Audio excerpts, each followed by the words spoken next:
this is the 7th year that we've been doing the Teens Transition to Life Summit, and we find it to be very important for our community because we provide youth with special needs and their families with the opportunity to learn about resources that are available in the community, to learn about their strengths, what skills they can use to succeed in the future, how to take the steps to move on beyond high school.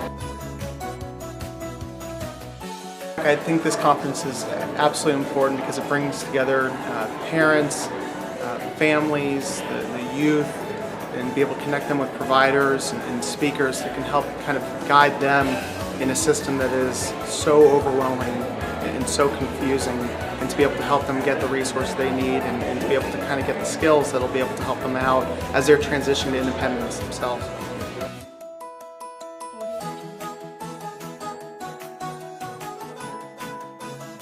I love the Transition to Life Summit.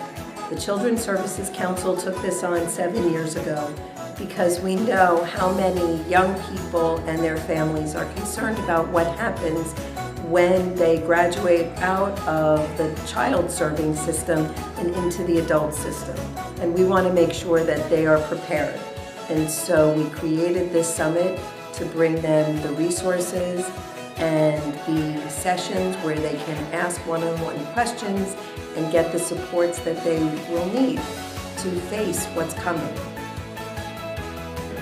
So Sabrina, what does success mean to you? Success means trying and keep on trying. Do not give up. And when did you start planning what you wanted to do after high school? I started planning in junior year for what I wanted to do after high school. How important do you think it is to make a life plan or plan for your employment? It is very important to make a life plan or plan for your employment because time goes by very quickly. And for you, what was the hardest part about high school? For me, the hardest part of high school was getting the work completed. I realized that even though I have CP and it took a lot longer, I still had to do all the tests in order to get my diploma. I think it's important for students and their families. When you're in the school system, usually our students start out at pre-K or the kindergarten level, and this conference is all about transition to adulthood, and that's really important for every student in our school system. And it's going to be an exciting event, and there's so many great topics for the students to learn about. Parents, they need to be part of this as well as the students. Students need to learn to self-advocate. They need to know, there's so many great topics on this agenda for them. And parents need to know, yeah, you need to let go as well. It's time for all of us to learn and move into this new phase of our life. The folks here, the transition folks and the agencies here are the services and funding sources really for people with disabilities. And there's a lot of information to be had. Transition is so comprehensive that parents and youth really need to explore all the agencies that are out there and all the resources. So we bring them all together in this transition conference so parents can talk face to face with all the people that are doing the transition services that students may need. This event has an unbelievable impact. It has the potential to have such an unbelievable impact on the community. And you see it from last year to this year. We've already increased. We've got over 100 more registrants for this event than we did last year. And I think we know that this event works. I mean, this is the 7th year that we've done this event as the Children's Services Council, and it's unbelievable to see what we're able to do. And by being able to empower people to live independently and to be able to be productive citizens and being able to give back and work in the community, I think that's ultimately the goal for everybody. And I think being able to help provide people the tools to be able to do that enables help for society as a whole. And we find that it is very important that that's a moment in life for everybody, regardless of whether somebody has a special need or not, when you want to know what your next step is so that you can become successful in the future. There's a lot more opportunities really for people with disabilities and students especially. A lot more options for training, for post-secondary education, for employment, for independent living. And as we get better at teaching and giving more services in some of the post-secondary education settings, including technical colleges, students with disabilities have a lot more choices. and a lot more opportunities to train and enter those settings and become successful and independent. We have about 30 volunteers and vendors. This year we have 36 vendors who are participating in the event. It's always nice to see people come back, and also even better to get new vendors, because we want to provide people with the resources that are available to them in the community to just help increase the probability of success. We know that our kids can reach their best potential, and what we want is to provide the tools for our youth to be able to accomplish that.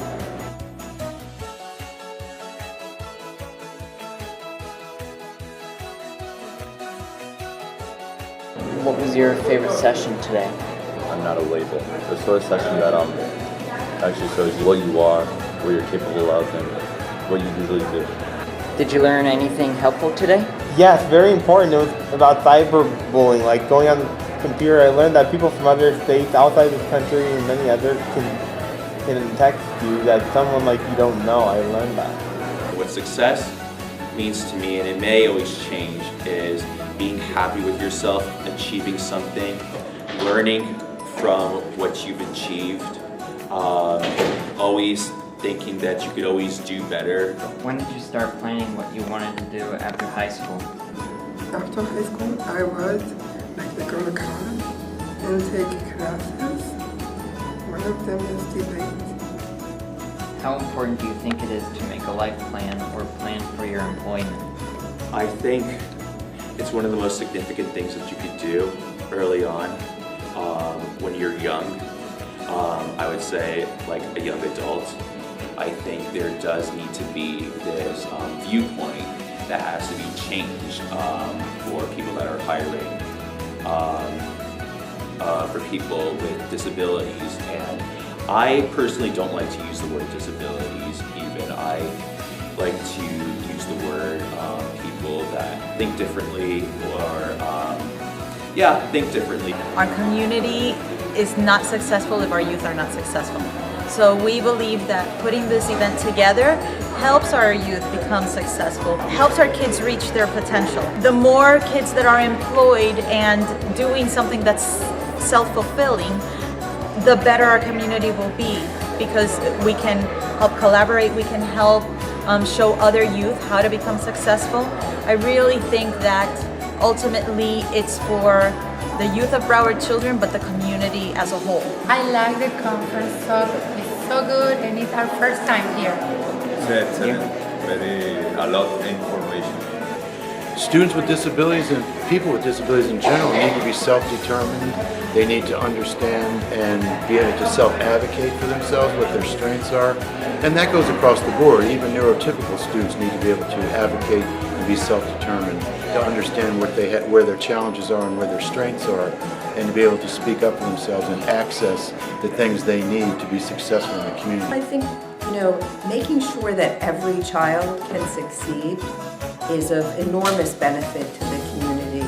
We need all of our citizens to reach their full potential, to be able to meet their goals, fulfill their dreams, find their passion, and give back to the community. That's how we stay strong. And so I'm excited to find a way for every one of our young people to tap into that passion, to find their dream and go after it, and we'll all be stronger as a result.